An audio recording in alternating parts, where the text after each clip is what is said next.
3, 2, 1, end of test. King with a go.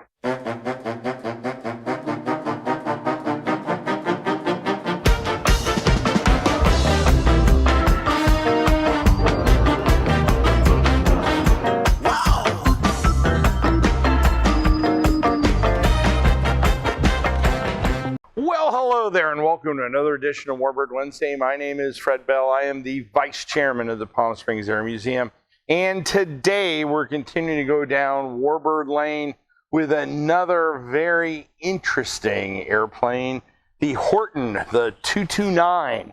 Now, the Horten is an interesting aircraft because there's been so much said about it. It was one of the very early flying wings.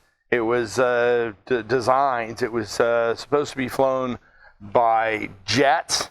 And I'm going to go ahead and throw up a plan view. You can, Greg at Post can throw up a plan view of the 229.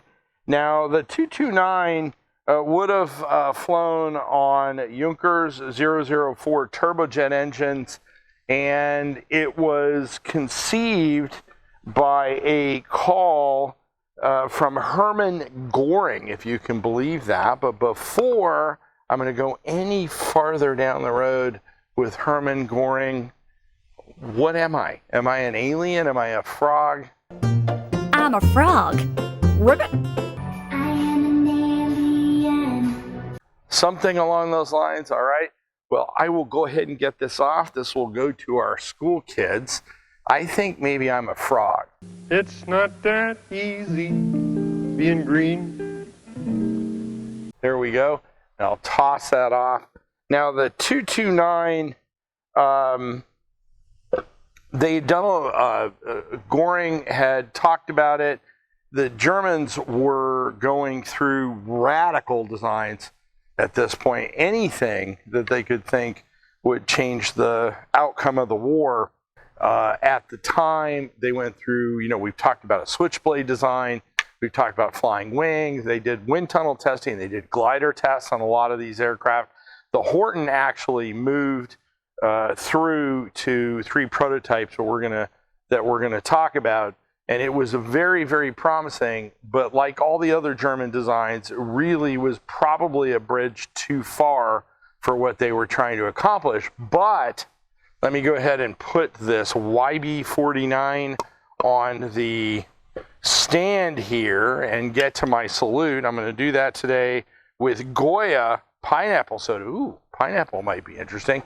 And the folks I'm going to salute is good old Northrop Grumman and the B-2 and the Flying Wing. You've seen that fly a lot. You've seen it do flyovers. And really, that aircraft is the product of...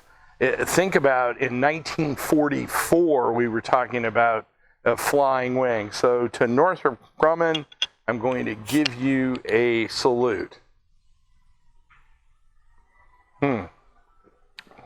Not bad. Has a California Redemption, so it's 130 calories. This one, you're actually thinking about my waist there, Jason. I appreciate it. So one more sip for good old Northrop Grumman. Ananasbrus. Yes.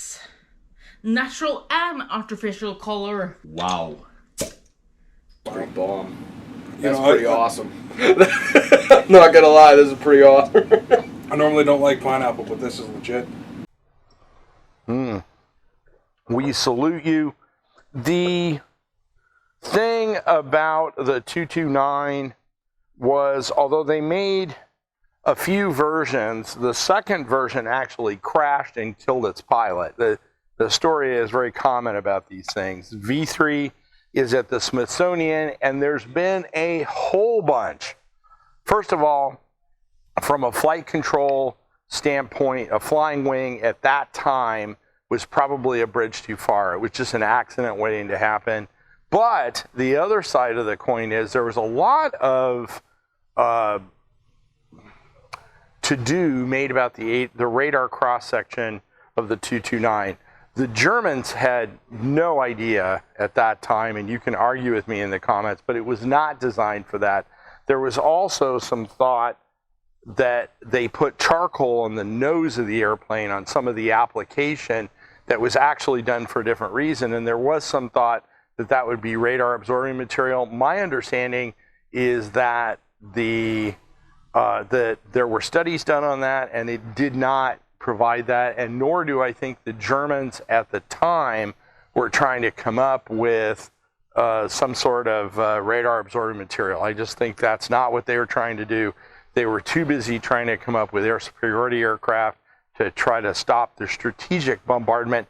Now, if you want to see the Horten, it's at the Smithsonian. You can check that out. I encourage you to do that. And at that point, the 229 moved into history.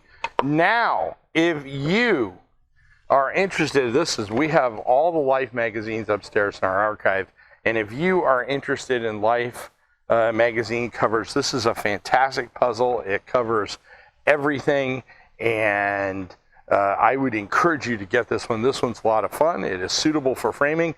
Click on that link, and Jason will be happy to download one of those to you and ship it off. He won't download, but he will run out and ship it off to you, and you can make your Life magazine puzzle.